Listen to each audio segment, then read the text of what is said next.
Per fer l'empedrat necessitarem 600 grams de mongetes cuites, 300 grams de bacallà de salat, 20 olives negres, 2 tomàquets, 2 cebes tendres, 50 grams de pebrot vermell i 50 de verd, oli d'oliva verge extra, sal i pebre.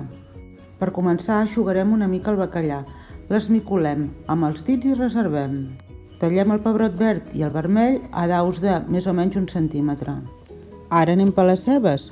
Una la tallarem a juliana i l'altra a trossos petits. El tomàquet el tallarem a grills partits per la meitat. Ara ja només ens cal fer la barreja. L'anem fent per capes per tal que ens quedi tot ben repartit. Amanim amb l'oli d'oliva, la sal i el pebre.